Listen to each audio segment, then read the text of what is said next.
መንገድ ያሰበ ሰውና ትዳር ያሰበ ሰው አይጎነታከል። ከማላቀው ጀርመናዊ ላረግስ ተያዩ ትምህርት ቤት የሚሆን ዩኒቨርሲቲ በቃ ተዋደዋል። ግን ጭርሱን አይነካኩም ሳይሆን በቃ እንዴት ነሽ ደህና ነሽ ወይ በመታየት መጠጋገር በቃ ያቀን ደርሶ አግብቻት። አሁን እንደውም የትዳሩ ፍቺ የሆነው የደጁ ማውደልደል በልጦ ነው። ደጅ ይጨርሱታል። ይሄ ሁሉንም ማሪ ሃኒ ምን ሰላም ጤና ይስጥልኝ። እንኳን ወደ ዩቲዩብ ቻናሌ በሰላም መጣችሁ። ባለፉት ጥቂት ሳምንታት ውስጥ ብዙዎቻችን እንደተመለከትነው በኢንተርኔቱ ዓለም በሶሻል ሚዲያው ላይ ማዕበል የፈጠረች አንዲት ድንቅ እናትን ተመልክተናል። መስኪ ትባላለች። ያቺ ሴት ስሟ መስኪ ይባላል። ማራኪ ሾው ላይ ቀርባ መላውን የኢትዮጵያን ሕዝብ በሳቅ ስትገድል ነበር ማለት ይቀላል። ነገር ግን እኔ ዛሬ ወደ እናንተ የመጣሁት እሷን አይቼ ለመሳቅ ወይም ደግሞ ቀልዶቹን ለመድገም አይደለም። ያንን ለማድረግ ግዴታ እዚህ ካሜራ ፊት መቀመጥ አይጠበቅብኝም። ሁላችሁም ተመልክታችሁታል። ይህች ሴትዮ በፈገግታና በቀልድ እየለወሰች እያዋዛች ግን የምታቀርባቸውን በጣም ብዙ ቁም ነገር የሆኑ ሀሳቦችን ከእናንተ ጋር እዚህ ጋር አብሬ ለማውራት ነው። ዛሬም በማህበረሰብ ውስጥ የጠፉትን ጥልቅ የህይወት ፍልስፍናዎችን ከዚህ ሴትዮ ተምረናል፣ ተመልክተናል ብዬ አስባለሁ። ሰዎች ምላጭ ናት ይሏታል። እኔ ግን 1000 አእምሮ ያላት ብልህ ሴት ናት ብዬ ነው የምገልጻት። በአሁኑ ሰዓት በመላው ዓለም ኢትዮጵያውያን በሚገኙበት ዘንድ ስሟ በጣም መነጋገሪያ ሆኗል። ኢንተርኔቱን በሙሉ ተቆጣጥረዋለች። ቫይራል ወጥታለች። በዚህ አጋጣሚ ቫይራል ወጥተሻል ስትባል ምን እንዳለች ሰምታችኋል ቪዲዮ ላይ እና ነፃነቷን የዋህነቷን የሚያሳይ ነው። ልጄ ደውላልኝ ማዘር ቫይራል እኮ ወጣች ስትለኝ ምንድነው ቫይራል? እኔ ማውቀው ፌራ ፓስታ ነው ቫይራል አላቅም በሚል በቀልድ መልክ ተናግረዋለች። እና እንደዚህ አይነት ነገሮች በጣም ወደ ሚዲያው በብዛት ሊመጡ ይገባል ብዬ አስባለሁ። ከዚህ ሳቅ በስተጀርባ ትልቅ ሀሳብ እውነት እንዳለ ነው የምረዳው። ሰው ተምሮ ኦክስፎርድ ዩኒቨርሲቲ ተምሮ ብዙ ማዕረግ ጭኖ ብዙ በቀለም ትምህርት ገፍቶ ብዙ ደረጃ ላይ ሊደርስ ይችላል። እሷ ግን በ9ኛ ክፍል ትምህርቷ ከህይወቷ ዩኒቨርሲቲ ልምድ ባገኘችው ጥበብ የመላውን ህዝብ ልብ አሸንፋለች ብዬ አምናለሁ። ዳን ካለው በደጅ ካለ ጤና አዳም ይዳናል እንደሚባለው ብላ እዛ እንደጠቀሰችው ማለት ነው። ፈጣሪ ምስክሬ ነው። ህዝቡ የመረቀኝ ምርቃት ከሚገባው በላይ ከጠበቅኩት በላይ ልቤን ነክቶታል። ለዚህ ደግሞ በጣም አመሰግናለሁ ስትል አመስጋኝነቷንም በዚህ አጋጣሚ አሳይታናለች። በዛሬ ቪዲዮ የመስኪን አስተሳሰቦች በአራት ዋና ዋና ክፍሎች ከፍዬ ለእናንተ የማቀርብላችሁ ይሆናል በዚህ ቪዲዮ በሚኖረን ቆይታ። የመጀመሪያው በስነ ልቦና ነው። ከዛ በማህበራዊ ውድድር ወይም ኮምፒቲሽን፣ በኢኮኖሚ ቀውስ እና በሴቶች ጥንካሬ ላይ በሰፊው የገለጸችውን ያብራራችውን ነገር አብረን ከእናንተ ጋር እንወያይበታለን እና የሚኖራችሁ ጊዜ በጣም የምታተርፉበት ይሆናል ብዬ አስባለሁ። የመጀመሪያው እይታችን ትዳር ላይ ያላትን አመለካከት ነው የምናነሳው። በአሁኑ ሰዓት በማህበራዊ ሚዲያ ላይ ትዳርን በተመለከተ ያነሳቸው ሀሳቦች ብዙ መነጋገሪያ ሆነዋል። እናንተም እንደተመለከታችሁት ይህች ሴት ምላጭ ናት ብለው ብዙ ሰዎች አስተያየት ይሰጣሉ። እሷ እንዳለችው ባሏ ተስፍሽ እንዴት ችሏት ይኖራል? ትልቅ ሰው ነው። እሳቸው እንዴት ችለው ይዘዋት ይተኛሉ? የሚሉ ጥያቄዎች እንደተጠየቀች በማህበራዊ ሚዲያ ላይም ብዙ ሲዘዋወር የነበረ ጥያቄ እንደሆነ አንስተዋለች። መስኪ ለዚህ የሰጠችው ምላሽ ዝም ብሎ የሳቅ ሳይሆን ውስጡ ብዙ ቁም ነገር ያለበት ዛሬም ባለው ትውልድ ውስጥ ለጠፋው ትዳር ውስጥ ለጠፋው ሰላም ለበዛው ቀውስ ትልቅ መፍትሄ የያዘ ነው ብዬ አምናለሁ በግሌ። እኔ ስሜት የለኝም እንዴ ስትል ትጠይቃለች። ግን ቀጥላ የተናገረችውን ልብ ብለን ልናስተውል ይገባል። እዚች ጋር ተስፍሽ እኮ አፕል ነው ፊቱን ተመልክታችሁታል ትላለች። እሳቸው እንደዚህ አበባ የሆኑት ያንቺ እንትን ነው እንጂ ማደያ በለው ቤታችንን 24 ሰዓት እኮ ነው እኔ ለሱ ቆሜ ያለሁት የለመለመው። እንዴ ተስፉ እኮ አፕል ነው ፊቱን አይተከዋል ማማሩ ማለት በጣም ነው የምንከባከበው ገና ወጣት ነው የሚለው መልእክት ለማስተላለፍ ማለት ነው። 22 ዓመት ሙሉ አብረን የኖር ነው ተቻችለን ነው። እዚህ ጋር ነው ዋናው ቁም ነገር። 22 ዓመት ሙሉ በትዳር መዝለቅ ዛሬ ባለንበት ዘመን 2 እና 3 ዓመት በትዳር ውስጥ መቆየት በጣም ከባድ ሆኗል።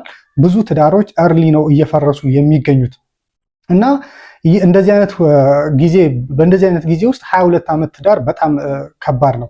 የመስኪና የተስፍሽ እዚች ጋር ለማውራት እንዲመቸኝ ነው ትልቅ ማሳያ የኛ ትዳር ነው ትላለች መስኪ። ምን ትላለች? ትዳሩ ውስጥ ሁለቱም ለፍላፊ ከሆኑ ያ ቤት አዝማሪ ይሆናል፣ መደማመጥ በፍጹም አይኖርም። እንደዛ ከሆነ ደግሞ መፈነካከትም ሊመጣ ይችላል፣ ጸብም መጣላትም ሊኖር ይችላል። ሁለቱም ሰው ለፍላፊ ከሆነ አንዱ ሲለፈልፍ አንዱ ሲናገር አንዱ ዝም ብሎ ማዳመጥ መቻል አለበት። ተስፍሽ የኔ ዝምታ ገዝቶት ነው የኖረው ትላለች። ምላጭ ናቸው እሳቸው። ለምንድን ነው ዝም እንዴ? እንደውም እዚህ ጋር እኮ የኔ መውጣት የተስፊ ዝም ማለት ነው። ባልና ሚስት ሁለቱም ለፍላፊ ከሆነ ወይ አዝማሪ ቤት መክፈት ነው ወይ ደግሞ መፈንከት ነው። ይህንን በሳይንሳዊ ስነልቦና ወይም ከሳይኮሎጂ አንጻር ስናየው ስንተረጉመው በትዳር ውስጥ ኢሞሽናል ኮምፕሊመንታሪቲ የሚባል ነገር አለ። ማለት የስሜት መደጋገፍ የምንለው ነገር ነው። ይሄ ባይጻፍም በትዳር ውስጥ መኖር ያለበት ወይም ደግሞ በጥሩ ትዳር ውስጥ ብዙ ጊዜ የሚገኝ ህግ ነው። ሁለቱም ወገኖች እኩል ተናጋሪ፣ እኩል ቁጡ መሆን የለባቸውም፣ እኩል አምባገነን መሆን የለባቸውም። ያ ከሆነ ትዳር መበተኑ የማይቀር ጉዳይ ነው፣ የጊዜ ጉዳይ ካልሆነ በስተቀር ማለት ነው። መስኪ እንደምታዩት ከቪዲዮ በጣም ንቁ፣ ተናጋሪ፣ ቀልጣፋ፣ በጣም አክቲቭ ነች። ባለቤቷ ተስፍሽ በአንጻሩ ደግሞ ረጋ ያሉ አስተዋይና ታጋሽ ነው። እሷ የራሷን ማንነት ሳትደብቅ እሱ ደግሞ የእሷን ተፈጥሮ አክብረው እዚች ጋ ነው ይሄ ኮምፕሊመንታሪቲ የሚባለው ነገር የሚመጣው። እሷም የተስፍሽን ዝምታ አክብራ እንደ ትልቅ ነገር ወስዳ የ22 ዓመት ስኬታማ ህይወት ገንብተውበታል። ለብዙዎች ትምህርት የሚሆን ማለት ነው። ትዳር ማለት ፍጹም የሆኑ ሁለት ሰዎች የሚገናኙበት መድረክ አይደለም። ሁለት ፍጹም ሰዎች የሚተውኑበት ቲያትር ወይም መድረክ አይደለም። ይህን ልብ ልንል ይገባል። ሁለት የማይጣጣሙ ወይም አብረው ሊሆኑ የማይችሉ የሚመስሉ ባህሪዎችን አንድ ላይ አድርጎ የመኖር ጥበብ መሆኑን ከመስኪና ከተስፍሽ የ22 ዓመት ትዳር የምንማረው ነገር ነው። አብዛኛው እኔንም ጨምሮ ሁላችንም ልንማረው የሚገባ ጉዳይ ነው። በዚህ ጉዳይ ላይ የእናንተን ሀሳብ ምን እንደሆነ አስተያየታችሁን ኮሜንት ላይ ጻፉ፣ እንወያይበት። እስቲ ወደሚቀጥለው ደግሞ ሀሳብ እንለፍ። ወደሚቀጥለው ሀሳብ ስናልፍ ደግሞ ሁለተኛውን እይታ እናገኛለን። ከሷ የምንወስደውን የምንማረውን ነገር ማለት ነው። አሁን ባለው ዘመን ፍቺ ለምን የበዛ ይመስልሻል ብሎ ይጠይቃታል የፖድካስቱ ሆስት ማለት ነው። ሴቶችስ ባል ሲመርጡ ምንን ነገር ከግምት ውስጥ ማስገባት አለባቸው፣ ምንን ታሳቢ ማድረግ አለባቸው የሚለውን ጥያቄ የመለሰችበት የተነተነችበት መንገድ በጣም እጅግ አስገራሚ ነው። መስኪም ትላለች አሁን ትዳር ወደ ውድድር ወይም ኮምፒቲሽን ተቀይሯል።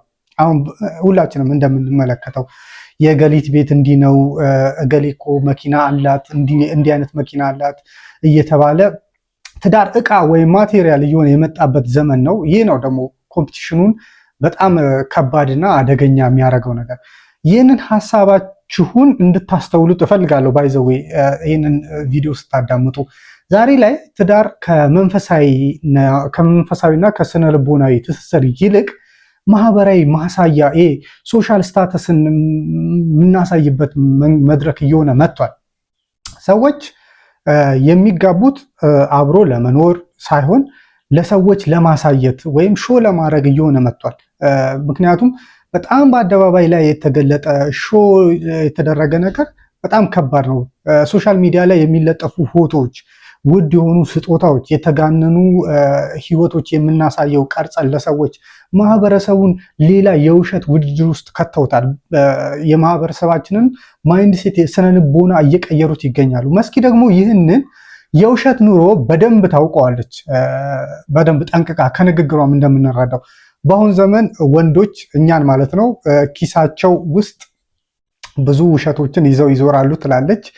በአንድ ሳምንት ሴት ልጅን አይ ላቭ ዩ እወድሻለሁ ብለው ያሳምናሉ።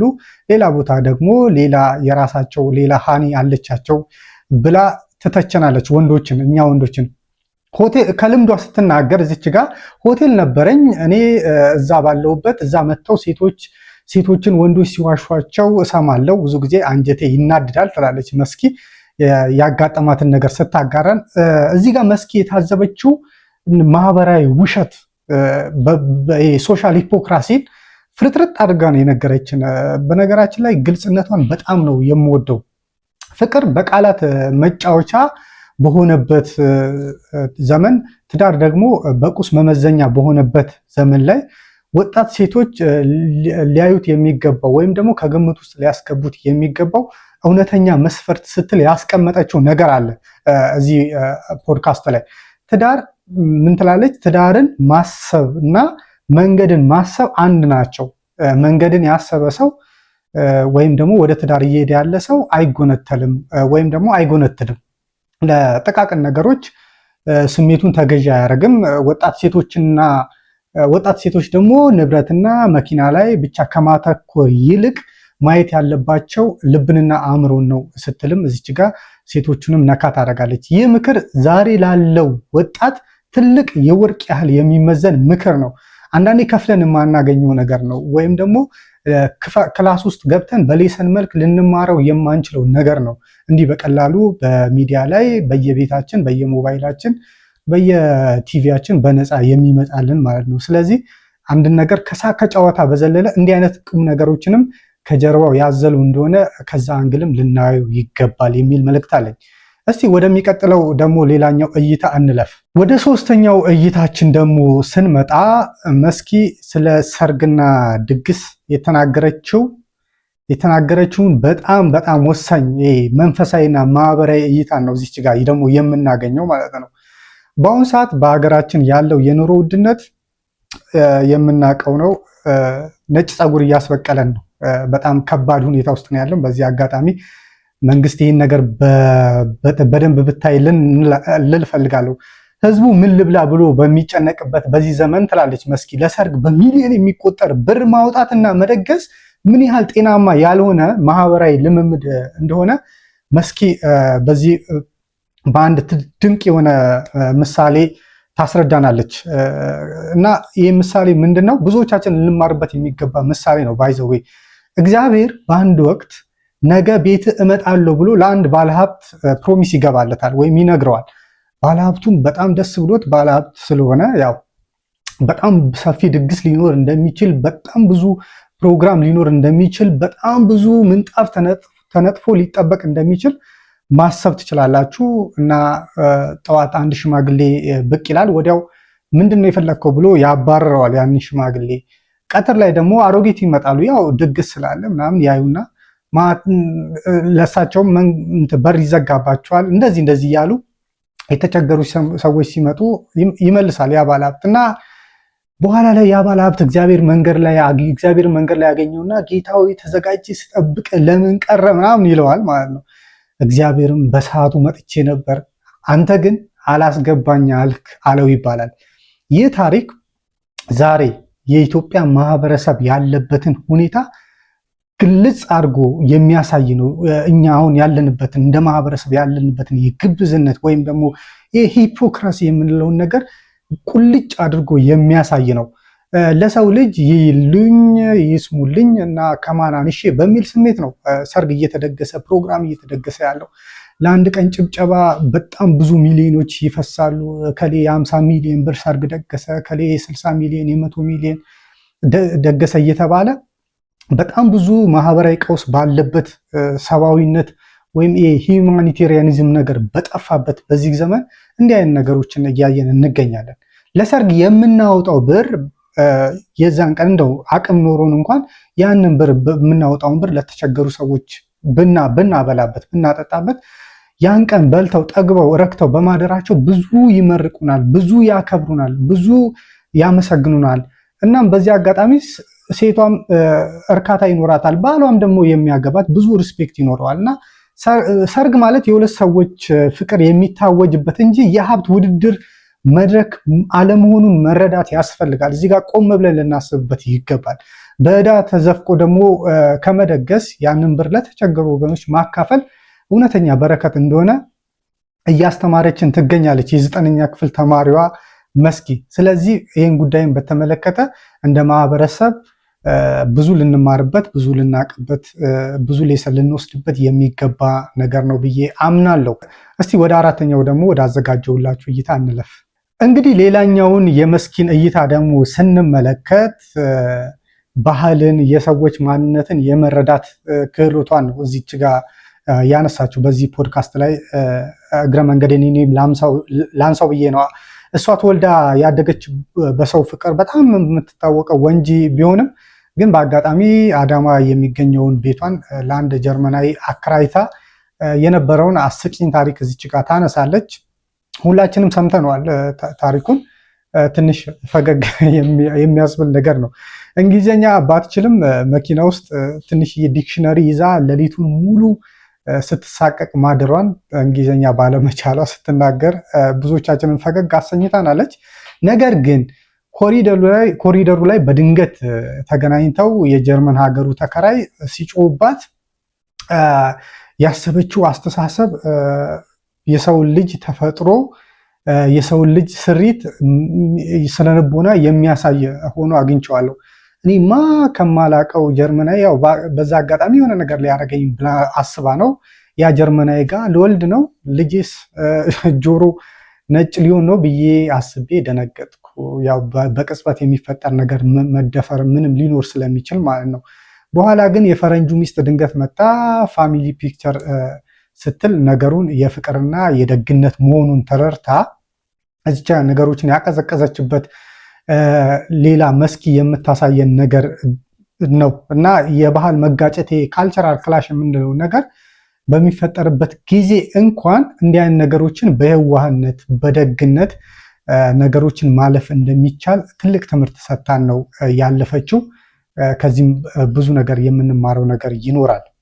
በመጨረሻ መስኪ ከዚህ በፊት በማራኪ ሾው ላይ ስለቀረበችው ጠንካራዋ የሐዋሳ ዩኒቨርሲቲ ተማሪዋ ቤቲ ያላትን አድናቆትና አክብሮት ስትገልጽ የተመለከትንበት ፓርት ነው። የሴቶች ጥንካሬን፣ ስራ፣ ክብር ምን ያህል ቦታ እንዳለው አሳይታናለች በማለት ምስጋናዋን አቅርባታለች። በዚህ አጋጣሚ ቤቲ ወልዳ ተምራ ታግላ የራሷን ህይወት የምትመራ ጠንካራ ሴት ናት። ለብዙ ሴቶች ምሳሌ መሆን የምትችል ማለት ነው። እና መስኪ ምን አለች? ኑሮሽን ይባርክልሽ ብላታለች። በዚህ አጋጣሚ መልእክቱ እንዲደርስላት በጣም አንጀቴን የበላችው ጠንካራ ልጅ ናት። እንደዚህ አይነት ሴት ናት ትልቅ ደረጃ የምትደርሰው። ችግሮችን ተጋፍጣ መሰናክሎችን አልፋ ትልቅ ደረጃ የምትደርሰው እንደዚህ አይነት ጠንካራ ሴት ናት። ቁጭ ብሎ ድንጋይ ላይ ሱሪ እስኪያልቅ የሰውን ታሪክ የሚያወራ የሚያማሳማ የሚውል ወንድና ሴት አይደለም ቁም ነገር ላይ የሚደርሰው ትላለች መስኪ። ይህ ንግግር ሰነፎች በሰው ህይወት ውስጥ ገብተው የሚኖሩ በጣም ሰዎችን የሚያስቸግሩ የሰዎችን ህይወት የሚያከብዱ እንደሆኑ ነው እዚች ጋር የምትናገረው መስኪ። እና የምታከብረው ስራን፣ ጥንካሬንና ራስን መቻልን ነው። እና ለዚህ አሁን ላለነው ትውልድ ብዙ ማስተማሪያ ይሆናል ብዬ አስባለሁ። እና ለማጠቃለል ያህል መስኪ በ9ኛ ክፍል ትምህርቷ ግን ደግሞ ከህይወት ዩኒቨርሲቲዋ ባገኘችው ጥልቅ እውቀት ዛሬ በየደረጃው ምሁራን ሊፈቱት ወይም ሊያስተካክሉት ወይም ደግሞ እንደ አዲስ ሊቀርጹት ያልቻሉትን የማህበራዊ ኑሮ ቀውስ፣ የትዳርን መፍረስ፣ የኢኮኖሚ ብክነትን እና የሰብአዊነትን ወይም የሁማኒቴሪያኒዝም ትርጉምን በቀላል አማርኛ ፈታ አብዛኞቻችን በሚገባን ዘና ፈታ በሚያደርግ ቀልድና ጨዋታ ሳቅ ባለበት መንገድ አሳይታናለች፣ አስተምራናለች ብዬ አስባለሁ። እሷን ማየት መሳቅ ብቻ ሳይሆን አመለካከቷንም ሼር ማድረግ መጋራትና መማርም ጭምር ያስፈልጋል ብዬ አስባለሁ። የእሷን አመለካከትና አስተሳሰብ ለእናንተ ምን ትርጉም አለው? ምን ትርጉም ሰጣችሁ? እስቲ በተለይ ስለ ትዳርና መቻቻልን በተመለከተ፣ ስለ ሰርግ ድግስ፣ አሁን ህብረተሰቡ ስለተፈጠረው የውድድር መንፈስ የነገሰውን የማቴሪያሊዝም ነገርን በተመለከተ በተናገረችው ሀሳብ እናንተ ምን ታስባላችሁ? ትስማማላችሁ ወይ? ሀሳባችሁን እስቲ በኮሜንት ላይ አጋሩኝ። ይህን ቪዲዮ ከተመቻችሁ ላይክ እና ሰብስክራይብ ማድረጋችሁን እንዳትረሱ። በሚቀጥለው ቪዲዮ በሌላ ጥልቅ ትንተና እና እይታዎች እስክንገናኝ ድረስ ሰላም ሁኑ። ቻው።